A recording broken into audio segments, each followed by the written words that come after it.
Recent గా మనం చూసుకుంటే ఒక పెద్ద ఉద్యమాలే జరుగుతున్నాయి. పై కనిపిస్తున్న సోషల్ మీడియా బ్యాన్ ఈ public especially youth kids literally iPads కానీ ఫోన్ లేకుండా తినలేరు. లైక్ సైకలాజికల్ గా ఎక్కడో లోన్లీనెస్, ఐసోలేషన్, డిప్రెషన్ అన్నప్పుడు సడన్ డెత్స్ కానీ, panic attacks, anxiety attacks and heart attacks ఇవన్నీ చాలా ఎక్కువైపోయాయి. ఫిజికల్ గా అబ్యూస్ ఎక్కువ ఎక్స్పీరియన్స్ ఉన్నాయనుకోండి. ఈ చైల్డ్హుడ్ అడ్వర్సిటీస్ ఒక పర్సన్ వర్కింగ్ ఇన్ కార్పొరేట్ కొన్ని రోజులు, కొన్ని వారాల తరబడి ఒకటే సాడ్ మూడ్ లో నేను సఫర్ అయిపోతున్నాను.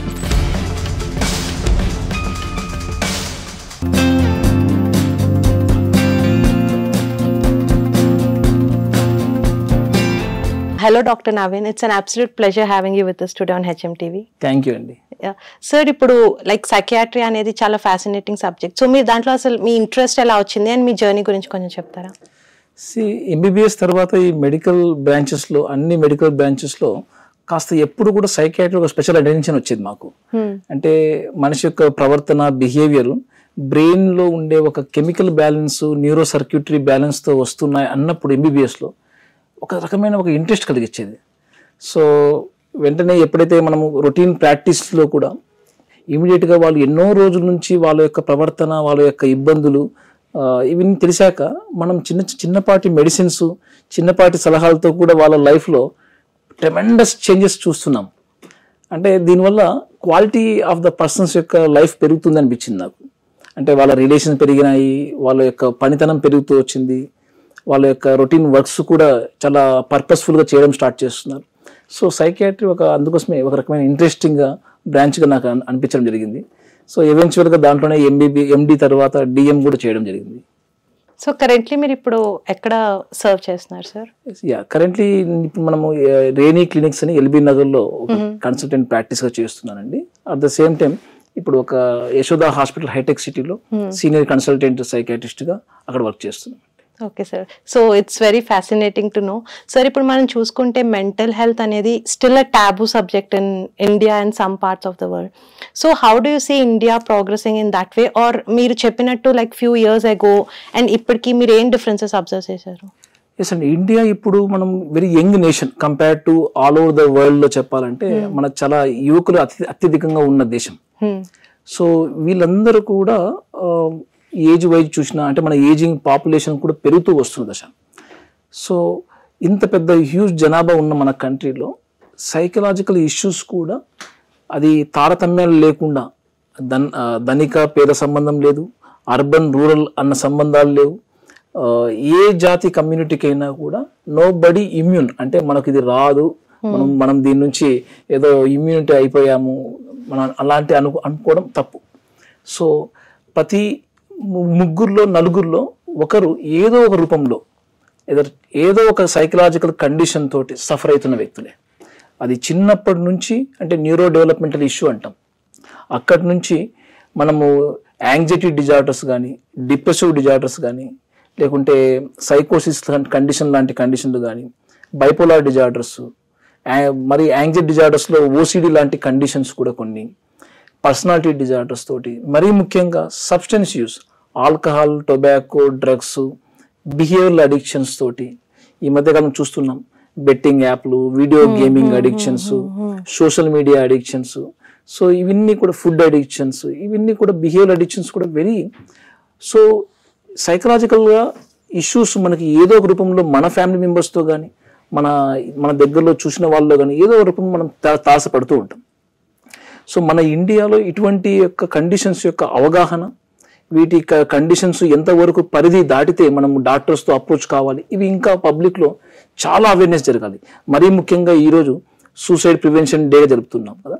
సో ఇలాంటి ఆత్మహత్య లేకుంటే స్వీయ హాని చేసుకునే నేచర్ ఏదైతే ఉందో ఇది ఒక ప్రాపర్గా ప్రివెంటబుల్, అంటే మనం ట్రీట్మెంట్ ఇచ్చే ఒక హెల్త్ కండిషన్. సో ఇటువంటి యొక్క అవగాహన పబ్లిక్లో ఇంకా చాలా ఎక్కువగా రావాల్సి ఉంది, డిస్కషన్ జరగాల్సి ఉంది. మరీ ముఖ్యంగా హెల్త్ కేర్ సిస్టంలో ప్రతి ఇన్స్టిట్యూషన్లో, ప్రతి మల్టీ స్పెషాలిటీ కానీ, ప్రతి ఏ రూపంలో వాళ్ళు ప్రెగ్నెన్సీ కానీ చైల్డ్ కానీ వేరే ఏ డిపార్ట్మెంట్ తరపున కానీ సైకలాజికల్ ఇష్యూస్ని కూడా నోటిఫై చేయడం, కొద్దిగా డిస్కస్ చేయడం, వాళ్ళని ఎంకరేజ్ చేయడము, వీటికి సంబంధించిన ట్రీట్మెంట్ తీసుకుంటే ఇంకా ఫర్దర్గా హోల్ హెల్త్, మీరు not only physical health, even psychological health కూడా గెయిన్ అయినప్పుడే మనం ఏదన్నా ఒక హెల్త్ని పరిపూర్ణంగా సక్సెస్ఫుల్గా రూట్ తీసుకెళ్ళగలుగుతాం. ఇటువంటి ఎంకరేజ్మెంట్ మన ఇండియాలో ఇంకా ఎక్కువ బలంగా జరగాలి. ఎందుకంటే మనము బలమైన దేశంగా ముందుకెళ్తున్నాం. ఇటువంటి టైంలో మానసిక ఆరోగ్యం కూడా బలంగా ఉన్నప్పుడు ప్రపంచ దేశాలన్నీ మన వైపు తిరిగి చూస్తున్నాయి. ఇప్పటికే మనం అటువంటి రిజల్ట్స్ చూపిస్తూ ఉన్నాం. సైకలాజికల్ హెల్త్, సైకియాట్రిక్ సైన్స్, ఈ న్యూరో సైన్స్ ఏదైతే ఉందో ప్రతి హెల్త్ విభాగంలో ప్రతి ఇంట్లో ఇంకా వేళ్ళు ఊడాలి, ఇంకా చొచ్చుకుపోయి దాని గురించి అవగాహన పెరగాలి. వీలైతే వెంటనే డాక్టర్ దగ్గర అప్రోచ్ కాగలిగేంత అవేర్నెస్ రాగలగాలి. Absolutely true sir. ఎందుకంటే మనం చూసుకుంటే ఇంతకు ముందు ఇంట్లో ఎక్స్ప్రెస్ చేయడానికి కూడా భయపడే వాళ్ళు, మీరు అన్నట్టు. So coming out and expressing themselves to experience psychiatrist like you is really important sir. So ఇప్పుడు మనం చూసుకుంటే మీరు అన్నట్టు సోషల్ మీడియా అడిక్షన్, ఇప్పుడు రీసెంట్ గా మనం చూసుకుంటే ఒక పెద్ద ఉద్యమాలే జరుగుతున్నాయి సోషల్ మీడియా బ్యాన్ వల్ల. సో అసలు ఆ మెంటాలిటీ ఎందుకు వచ్చేసింది sir? And how do you think, అంటే ఇది ఒక మాస్ హిస్టీరియాలో అయిపోయింది. So what do you think of it? So social media ఇప్పుడు మన రొటీన్, మన ప్రతి ఒక్కరి జీవితంలో ఒక జీవన భాగం అయిపోయింది. ఉదయం లేస్తేనే మన ఫోన్లలో ఉండే వాట్సాప్, ఫేస్బుక్, ఇన్స్టాగ్రామ్లో ఎంత నోటిఫికేషన్స్ ఉన్నాయి, ఎలాంటి వర్క్ మనకు డైరెక్షన్స్ వస్తున్నాయి. సో తప్పనిసరిగా మన జీవితంలో భాగం.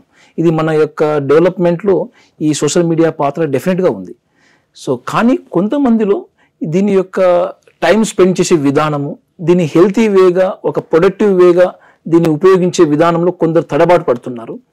దీనివల్ల కాస్త ఎక్కువ టైం స్పెండ్ అయిపోవడము, ఇంపార్టెంట్ రెస్పాన్సిబుల్ యాక్టివిటీస్ తగ్గిపోవడం, ఇవి చూసినప్పుడు ఇది ప్రాబ్లమ్స్కు దారి తీసే ఒక, అంటే మన రొటీన్ వర్క్స్ డిస్టర్బ్ అయిపోతున్నాయి, రిలేషన్షిప్లో క్వాలిటీ టైం, మిగతా టైంలో స్పెండ్ చేయడం తగ్గిపోతుందా, లేకుంటే ప్రొడక్టివిటీ తగ్గిపోతుందా, కంటిన్యూస్గా ఏదో మిస్ అయిపోతున్నాం చూడకపోతే, ఒక 2-3 గంటలు చూడకపోతే ఏదో మిస్ అయిపోతున్నాం, ఏదో కోల్పోతున్నాం అన్న ఆత్మ న్యూనతా భావాన్ని లోనైపోతున్నామా, ఇవన్నీ కూడా కొద్దిగా ప్రాబ్లమ్స్ మెల్లమెల్లగా ఎక్కువైపోయే సమస్యలా తయారవచ్చు.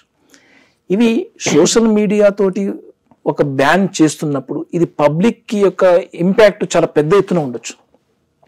బ్యాన్ లేకుంటే ప్రొహిబిషన్ లాంటివి మన రొటీన్ జీవన విధానంలో జరుగుతున్న వాటికి రెగ్యులేషన్ అవసరమే, కానీ బ్యాన్ లాంటి, ప్రొహిబిషన్ లాంటివి ఉన్నప్పుడు దాని యొక్క రిపర్కషన్స్ కూడా జరుగుతూ ఉంటాయి పబ్లిక్లో నుంచి. మొన్న రీసెంట్గా చూస్తున్న నేపాల్ ఇన్సిడెంట్స్ కూడా మనకు డీటెయిల్ దానికి సంబంధించిన కాంప్లెక్స్ ఇష్యూస్కి, దీనికి సంబంధించిన కాంప్లెక్స్ ఇష్యూకి అండర్లయింగ్ ఇంకేం కారణాలు ఉన్నాయో, దాని వెనక ఇంకేం కారణం మనకు డీటెయిల్గా తెలియకపోవచ్చు, కానీ ఇంత పెద్ద అజిటేషన్ జరుగుతున్నప్పుడు. బట్ పై కనిపిస్తున్న సోషల్ మీడియా బ్యాన్ ఈ పబ్లిక్, ఎస్పెషల్లీ యూత్ దాడి చేస్తున్నారు అన్న ఈ న్యూస్ మాత్రం మనకు తెలిసినప్పుడు దీనికి సంబంధించిన ఎందుకు ఇంత ఎక్కువగా దీని గురించి డిస్కషన్ జరుగుతుంది అంటే, ఎస్, కొందరి జీవితాల్లో ఇది పేలుడుకుపోయింది. సోషల్ మీడియా లేకపోతే వాళ్ళ పని గడవదు, వాళ్ళ వర్క్లు కానీ, వాళ్ళ కాంప్లెక్స్ ఇన్స్టిట్యూషనల్ వర్క్స్ కానీ జరగకపోవచ్చు. ప్రతిదీ కూడా సోషల్ గ్రూప్స్, ఒక నెట్వర్క్స్ లాంటి వాటితో జరుగుతూ ఉంటాయి. కొన్ని ఎంటర్టైన్మెంట్ పార్ట్స్ కూడా. మరీ ముఖ్యంగా వల్నరబుల్ ఏజ్ ఉన్న వాళ్ళు ఈ సోషల్ మీడియాను వాడడం సరిగా చేయలేనప్పుడు ఎక్కువ నెంబర్ ఆఫ్ అవర్స్ స్పెండ్ చేయడం వల్ల వాళ్ళ ఎడ్యుకేషన్ కెరియర్, వాళ్ళ రెస్పాన్సిబిలిటీస్ ఆఫ్ ద అదర్ థింగ్స్ని మిస్ అయిపోవడము, మరీ ముఖ్యంగా సోషల్గా ఎక్స్క్లూజ్ అయిపోవడం. అంటే వర్చువల్ వరల్డ్ లోకే దీన్ని డిపెండ్ అయిపోతూ వచ్చామనుకోండి, వీడియో గేమ్స్ లాంటివో లేకుంటే సంథింగ్ బెట్టింగ్ యాప్స్ లాంటివో, ఇలాంటివి మనం ఎక్కువ డిపెండ్ అయిపోయామనుకోండి, మెల్లమెల్లగా మన ఆడుకునే, మనం సోషల్ అయ్యే రియాలిటీ వరల్డ్ దాని ప్లేస్లో వర్చువల్ వరల్డ్ వచ్చేస్తుంది. So ground for example real గ్రౌండ్లో ఆడితే మనకు ఇంతమంది మెంబర్స్ తోటి మనం టీమ్ సెలెక్ట్ చేసుకోవడము, ఇంత ఆర్గనైజ్ రూల్స్ ప్రకారంగా ఆడడము, ఇవన్నీ కాస్త ఎంతో స్టిమ్యులేటింగ్, సోషల్లీ ఎమోషనల్గా కొంచెం స్టిమ్యులేటింగ్ ఉంటుంది. ఇదేమైతుంది, ఇప్పుడు వర్చువల్ గ్రౌండ్ అయిపోయింది ఇక్కడ సెల్ ఫోన్లో. సో నువ్వు ఫింగర్ టిప్, నీ ఐస్, నీ బ్రెయిన్ తోనే ఆడుతున్నారు. సో కాబట్టి మన హోల్ బాడీ యొక్క కనెక్షన్, దాని యొక్క ఇంటగ్రేషన్ మనకు మిస్ అయిపోతాం. మరి ముఖ్యంగా సోషల్గా ఎక్స్క్లూజ్ అయిపోతుంటాం.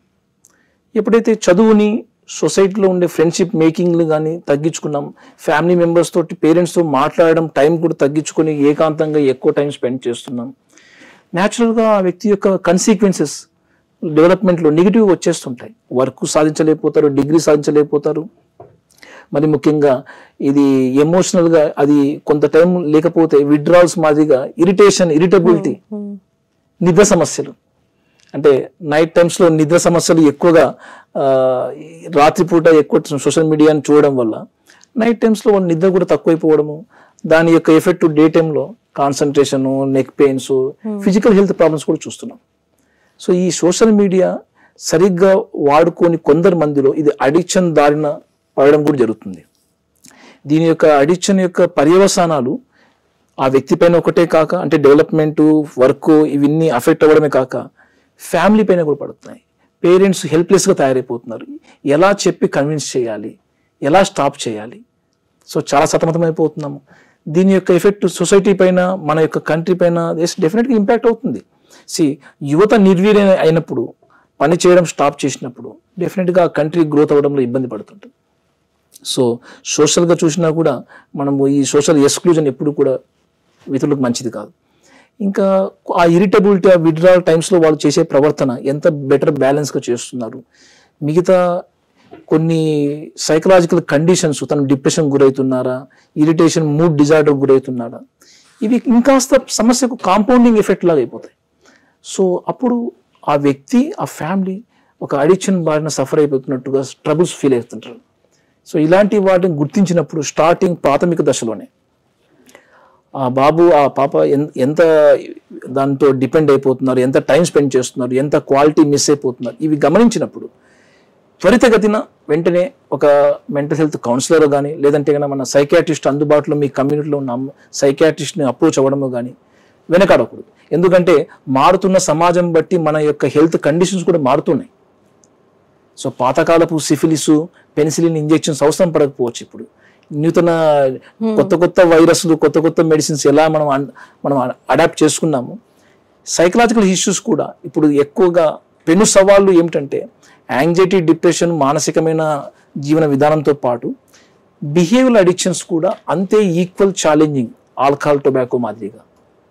సో వీటిని కూడా మనం ఎప్పటికప్పుడు మన ఫ్యామిలీ మెంబర్స్లో ఎవరు ఎలాంటి ఇబ్బందితో గురవుతున్నారు వాళ్ళు సపోర్ట్ చేయడము, ఎడ్యుకేట్ చేయడం ఇంపార్టెంట్. Absolutely sir. సార్ ఇప్పుడు ఈ కాంటెక్స్ట్ లో చూసుకుంటే మీరు చెప్పినట్టు మెజారిటీ ఆఫ్ ద పేరెంట్స్ కి ఉన్న డౌట్ ఇదే. లైక్ ఇప్పుడు చిన్నప్పటి నుంచి ఇప్పుడు మనం చూస్తుంటాం రెస్టారెంట్స్ లో బయట కిడ్స్ లిటరలీ ఐప్యాడ్స్ కానీ ఫోన్ లేకుండా తినలేరు. So at the same time parents ఇద్దరు వర్కింగ్ ఉంటారు, సో ఇవ్వక తప్పదు. సో ఆ సినారియోలో లైక్ ఇప్పుడు మీరు అన్నట్టు కిడ్స్ ని కూడా చాలా సెన్సిటివ్ గా పెంచాల్సి వస్తుంది because of the changing world. So ఇది లైక్ ఈ క్వశ్చన్ అనేది like majority 90% of the parents కు ఉన్న డౌట్. సో ఈ సిచ్యుయేషన్ ఎలా హ్యాండిల్ చేయొచ్చు అంటారు? ఫస్ట్ ఆఫ్ ఆల్ మీ పిల్లవాడు ఎంతవరకు ఈ సెల్ ఫోన్ వాడడాన్ని ఎప్పుడు స్టార్ట్ చేశాడు, ఎంతవరకు ఇప్పుడు డెవలప్మెంట్ అయింది, అంటే number of hours per day ఎంత స్పెండ్ చేస్తుంది, దట్స్ వెరీ ఇంపార్టెంట్. తర్వాత ఆ చైల్డ్ యొక్క ఇంపార్టెంట్ యాక్టివిటీస్ని తను ఎంత రెస్పాన్సిబుల్గా కంప్లీట్ చేస్తున్నాడు. ఎక్కడో ఇర్రెస్పాన్సిబుల్, ఏదో నెగ్లెక్ట్ కనిపిస్తుంది అన్నప్పుడు అది ఆ పిల్లవాడు రికగ్నైజ్ చేస్తున్నాడా లేదా ఇంపార్టెంట్. నెక్స్ట్, మనము ఎవరు కూడా మన చైల్డ్స్ సెల్ ఫోన్స్ తోటే వాళ్ళు డెవలప్మెంట్ కాలేదు. ఆఫ్టర్ బర్త్ మనం ఫ్యామిలీ ఇంట్రడ్యూస్ చేసాం సెల్ ఫోన్స్. సో ఇది ఒక మనం ఆస్తినో మన డబ్బునో ఎలా పద్ధతి ప్రకారం ఖర్చు పెట్టాలి, బుద్ధి నియమాలు నేర్పిస్తాము, సెల్ ఫోన్స్ కూడా అంతే పద్ధతి నియమాల ప్రకారంగా వాడడం కూడా అలవాటు చేయడం ఇంపార్టెంట్. అంటే కొన్ని బౌండరీస్ అండ్ రూల్స్ పెట్టుకోవాలి. రిలేషన్షిప్ని మనం బౌండరీస్ ఎలా పెట్టుకుంటాము, హెల్త్ ఈ డిజిటల్ టూల్స్ కూడా అలాంటి నియమాలతో మనం కొద్దిగా డిస్కషన్ జరిగితే, ఆ డిస్కషన్లో ఆ నియమాల్లో ఆ పిల్లవాళ్ళని కూడా భాగం చేయగలిగితే డెఫినెట్గా వాళ్ళ యొక్క డీవియేషన్స్ ఏందో వాళ్ళకి అర్థమవుతుంటాయి. మరీ ముఖ్యంగా ఆ సెల్ ఫోను, ఆ సోషల్ మీడియా వాడడం ఎప్పుడైతే మిస్ అయిపోయింది, చాలా ఇరిటేషన్, బిహేవియర్ అబ్నార్మల్స్ చూపిస్తున్నాడు అన్నప్పుడు ఆ వ్యక్తి రికగ్నైజ్ చేయించడం ఇంపార్టెంట్. సో ఇనిషియల్గా నీకున్న ఈ యొక్క మూడ్ స్టేట్ నీకు బై బాండ్ రాలేదు, because of some period of the development వల్ల నీకు ఈ మూడ్ స్టేట్ వచ్చేస్తుంది. ఇది రికగ్నైజ్ చేసినప్పుడు డెఫినెట్గా వాటిని తాను ఫ్యామిలీ కంట్రోల్ చేయలేనప్పుడు అందుబాటులో ఉన్న సైకియాట్రిస్ట్ను అప్రోచ్ కావడం తప్పలేదు. ఎస్పెషల్లీ మా బోటి అడిక్షన్ సైకియాట్రిస్ట్, దాని యొక్క మోటివేషన్స్ ఏంటి, అండర్లయింగ్ యొక్క వాట్ ఈస్ ద ఎక్స్పెక్టేషన్స్ ఏంటి, వాట్ ఈస్ ద మోటివేషన్ ఏంటి, వాట్ ఈస్ ద కన్సిక్వెన్సెస్ ఎలా అవుతున్నాయి, వీటికి సంబంధించిన కొద్దిగా డీటెయిల్ కౌన్సిలింగ్ సెషన్స్లో ఒకవేళ ఆ వ్యక్తి వేరే న్యూరో డెవలప్మెంటల్గా impulsivity problems, attention concentration problems ఇలాంటి సఫర్ అవుతున్నారు అన్నప్పుడు న్యాచురల్గా హై స్టిమ్యులేటింగ్ ఎన్విరాన్మెంట్కి ఎక్కువగా అడాప్ట్ అయిపోతారు వాళ్ళు. For example classroom, teaching, screen మారినంత ఫాస్ట్గా క్లాస్ రూమ్ యొక్క సబ్జెక్టు కానీ టీచింగ్ మెథడ్ కానీ మారదు. సో కాబట్టి ఏం చేస్తారు, స్క్రీన్ టైమ్స్కి ఎక్కువ వీళ్ళు డిపెండ్ అవుతారు. అంటే అది యాక్చువల్గా ఇండైరెక్ట్గా తను అటెన్షన్ని ఎక్కువసేపు పెట్టలేని ఒక గుణంని సఫర్ అవుతున్నాడు. దట్స్ దీనికి ఎక్కువగా డిపెండ్ అయిపోతున్నారు. ఇలాంటి యొక్క ఏదైతే స్కిల్ డెవలప్మెంట్స్ ఏదైతే ఉంటాయో న్యాచురల్గా ఏజ్ వైజ్గా అవి కొరబడినప్పుడు వీటి ద్వారా వాళ్ళు తీసుకుంటున్నారు, వీటి ద్వారా స్టిమ్యులేషన్ పొందుతున్నారు. ఏది సోషల్ మీడియా ద్వారా, యూట్యూబ్ ద్వారా, రీల్స్ ద్వారా పొందుతున్నారు అన్నప్పుడు మనం గమనించాలి. కొన్నిసార్లు తను 3 సమస్యలు లైక్ సైకలాజికల్గా ఎక్కడో లోన్లీనెస్, ఐసోలేషన్, డిప్రెషన్ అన్నప్పుడు తనకు రిక్రియేషన్గా ఫన్ తీసుకునే ఛాన్స్ ఉన్నా కూడా మిస్ చేస్తూ దీనిపైన ఎక్కువ డిపెండ్ అవుతున్నప్పుడు డెఫినెట్గా తను హెల్తీ చాయిస్ తగ్గిపోతుంది. ఈ చాయిస్ యొక్క కన్సిక్వెన్స్ ఏమవుతుంది, జనరల్గా సోషల్ మీడియా యొక్క కన్సిక్వెన్సెస్ ఐసోలేషన్, ఇంకాస్త లోన్లీనెస్ ఇంకా పెరగడమే తప్ప తగ్గకపోతుంది. ఎవెన్చువల్గా నీకు ఉన్న ప్రాబ్లమ్స్ అలానే ఉంటాయి. దీన్ని ఒక టెంపరీగా ఒక అవాయిడింగ్ మెథడ్ లాగా మనం దీన్ని సెలెక్ట్ చేసుకున్నట్టు.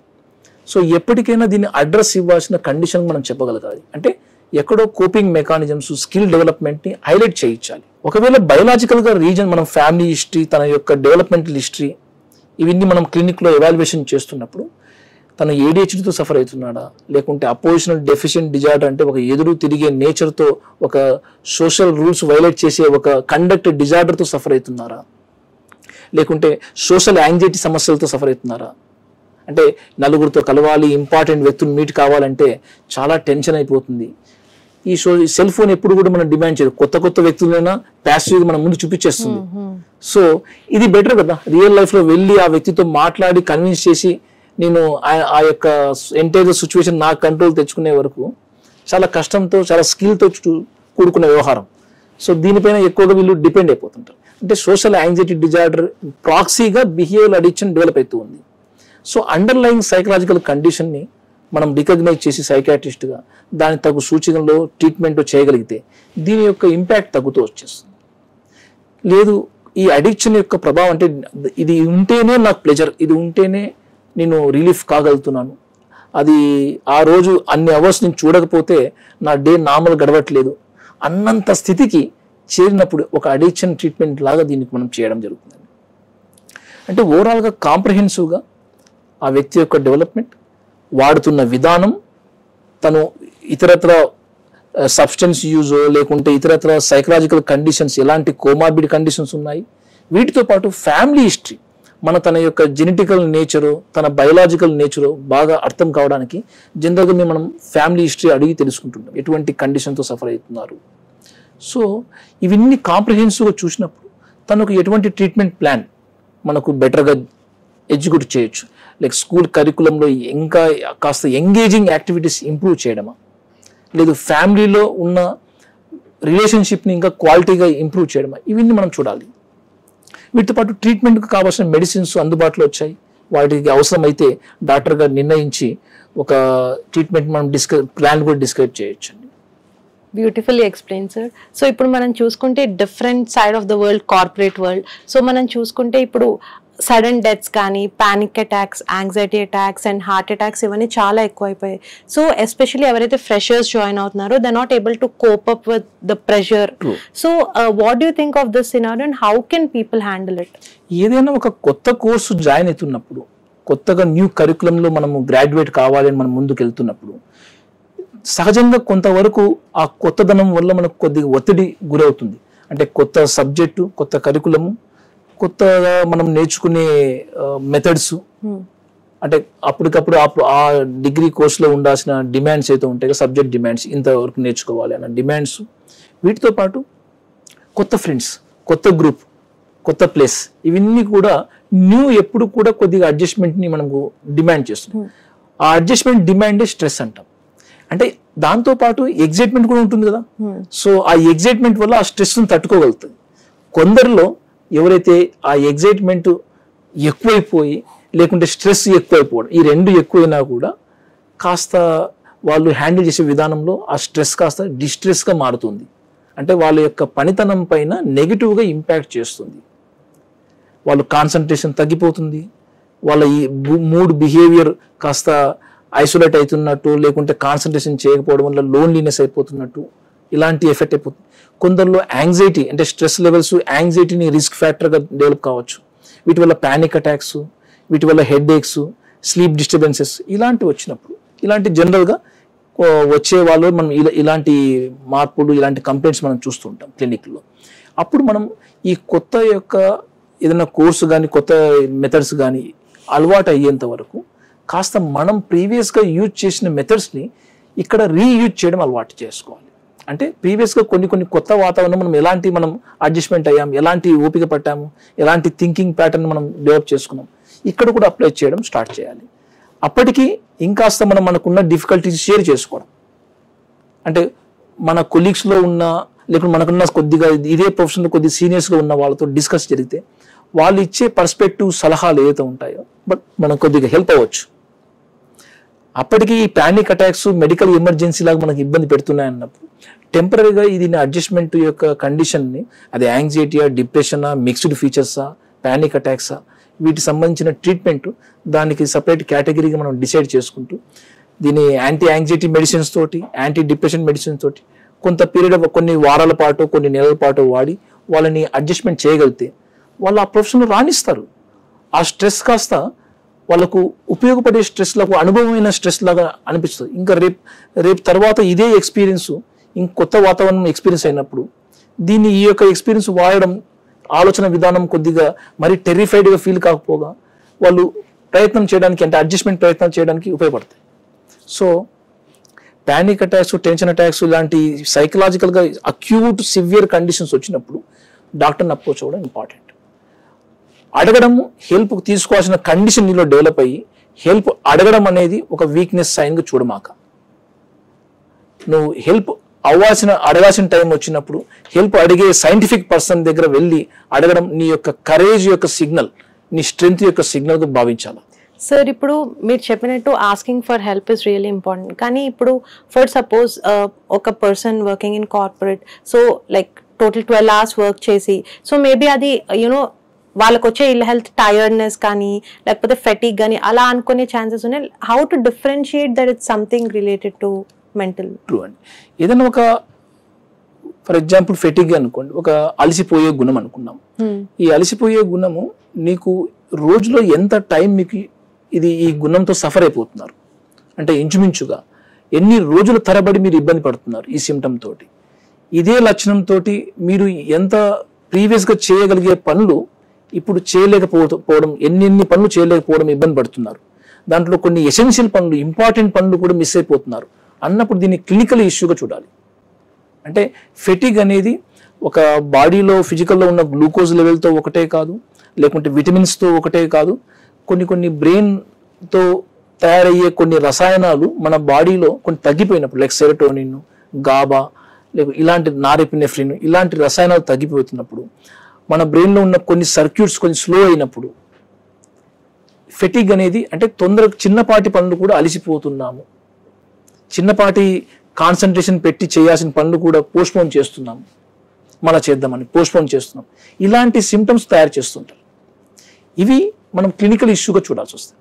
వీటితో పాటు ఒక్కొక్క సిమ్టమ్ బేస్గా మనం డిజార్డర్ చెప్పం, కొన్ని గ్రూప్ ఆఫ్ సిమ్టమ్స్ ఇంకాస్త వాళ్ళ దైనందిక జీవితంలో ఉండే బయలాజికల్ ఫంక్షన్స్ లాంటివి, లైక్ నిద్ర యొక్క క్వాంటిటీ అండ్ క్వాలిటీ ఎలా ఉంది, ఇదే సిమ్టమ్తో పాటు వాళ్ళ యొక్క ఫుడ్ ఇంటేక్, వాళ్ళ వెయిట్ గెయిన్, వెయిట్ లాస్ కానీ, వాళ్ళ యొక్క థాట్స్, ఎలాంటి పాజిటివ్ థాట్స్ మెల్లమెల్లగా నెగిటివ్ థాట్స్తో పాటు హెల్ప్లెస్నెస్ థాట్సా, అన్వర్తి థాట్సా, హోప్లెస్నెస్ థాట్సా ఎలా మారుతూ వచ్చాయి, ఇవి ఇంపార్టెంట్. తర్వాత తన లైఫ్లో లిబిడో అంటే చేద్దాము అన్న ఒక డిజైర్, అది not only work, not only family relationship, even for that matter any interest in the routine things, వీటిపైన కాస్త మార్పు కనిపిస్తుందా, అంటే ఇంట్రెస్ట్ తగ్గిపోవడమో లేకుంటే అబ్నార్మల్గా ఇంట్రెస్ట్ ఒకదానిపైన ఫోకస్ అయిపోవడమా, ఇవి మనం గమనించాలి. ఇవన్నీ సిమ్టమ్స్ తీసుకుంటూ క్లినికల్గా ఒక్కొక్క సిమ్టమ్ యొక్క డ్యూరేషన్ ఎంత ఉంది, ఎంత ఇంపాక్ట్ చేస్తుంది, వీటి ద్వారా మనం ఒక సిండ్రోమ్, ఒక క్లాసిఫికేషన్లో ఒక సిండ్రోమ్ పేరున ఒక కమ్యూనికేషన్కి ఈజీ పర్పస్ కోసమని ఒక పేరు పెట్టుకొని ఒక లేబుల్ చేసుకొని వాటికంటూ ట్రీట్మెంట్ని సరైన లెవెల్ ఆఫ్ ట్రీట్మెంట్ని అది మెడిసిన్స్, కౌన్సిలింగ్స్, థెరపీస్ మనం డిసైడ్ చేసుకుంటే ఆ వ్యక్తి యొక్క కండిషన్ని చాలా వరకు 50 to 90%, 100% కూడా మనం ఇంప్రూవ్ చేయగలిగితే వాళ్ళ యొక్క ప్రొడక్టివిటీ, వాళ్ళ యొక్క క్వాలిటీ పెంచిన వాళ్ళమవుతాం. సో అలాంటి సైన్సే psychiatric neuro science. Beautifully explain sir. So ఇప్పుడు మనం చూసుకుంటే డెక్కన్ క్రానికల్ ఒక సర్వే చేశారు సార్. అరౌండ్ 42.5%, ఎస్పెషల్లీ మనం హైదరాబాద్ ఏరియా తీసుకుంటే అందులో youth and specially people working in corporates are suffering with depression. So what's your take on it?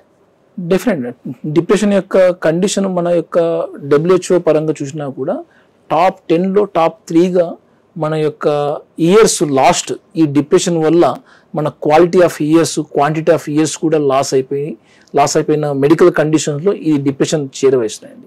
ఈ డిప్రెషన్ యొక్క ప్రివిలెన్స్ రేట్స్ ప్రతి 7 మందిలో ఒకరికి సఫర్ అయిపోతూ వస్తున్నాం దాదాపుగా.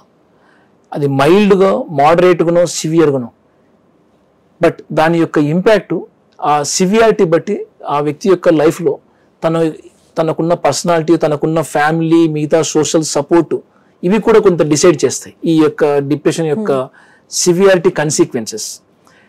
ఎప్పుడైతే డిప్రెషన్ నువ్వు గురైపోతున్నాం అన్నప్పుడు అంటే నీ మూడ్ మారుతుందా, అది టెన్షన్ కానీ కంటిన్యూస్గా టెన్షన్ మూడ్లోనే అయిపోతున్నాను, లేకుంటే లో మూడ్ కనిపిస్తున్నాను అంటే అంతకుముందు ఉన్న ఎగ్జైట్మెంట్ లో అనిపించేస్తుంది, ఇన్వాల్వ్మెంట్ లో అనిపిస్తుంది, లేదు సాడ్ మూడ్ కంటిన్యూస్గా కొన్ని రోజులు, కొన్ని వారాల తరబడి ఒకటే సాడ్ మూడ్లో నేను సఫర్ అయిపోతున్నాను అన్నప్పుడు ఇవి మనం గమనించండి. ఈ ప్రైమరీ ఒక లక్షణం అంటే మూడ్ అంటే మనం మన మనసు యొక్క ఫీల్ అయిపోయే విధానం.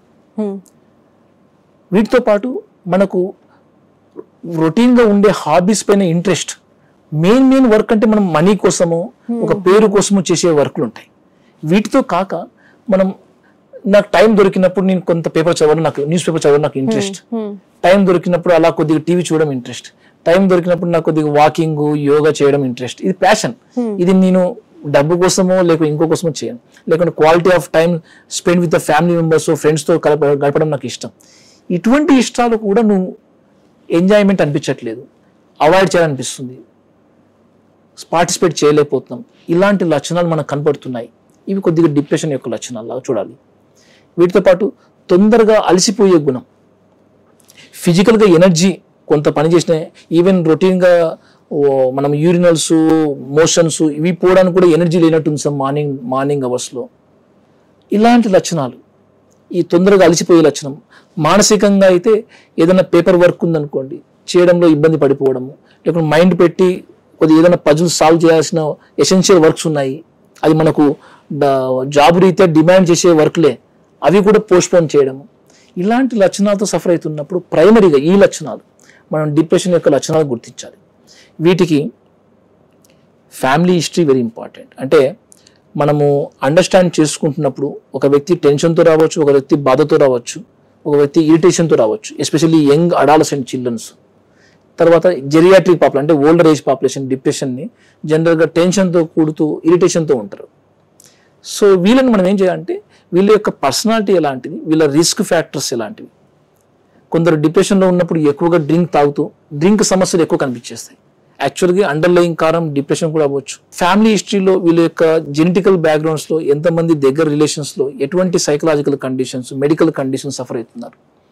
వీటితో పాటు ఆ వ్యక్తి యొక్క మెడికల్ కండిషన్స్ కూడా మనం అండర్స్టాండ్ చేసుకోవాలి. ఎందుకంటే ఈ డిప్రెషన్ అనేది ఒక not only biological condition, even metabolic conditions కూడా. అంటే మనలో గ్లూకోజ్ లెవెల్స్ సరిగా రెగ్యులేట్ కానప్పుడు కూడా, అంటే ప్రీ డయాబెటీస్ అండ్ డయాబెటీస్ టైంలో 4 to 8 times ఎక్కువ అవుతుంది. బీపీ లాంటి కండిషన్ అంటే క్రానిక్ ఇన్ఫ్లమేటరీ కండిషన్స్ కానీ, బీపీ లాంటి కండిషన్స్ కానీ ఇవి కూడా మనకు డిప్రెషన్ తయారు చేయొచ్చు. సో ఇది ఒక కాంప్లెక్స్ ఇష్యూ.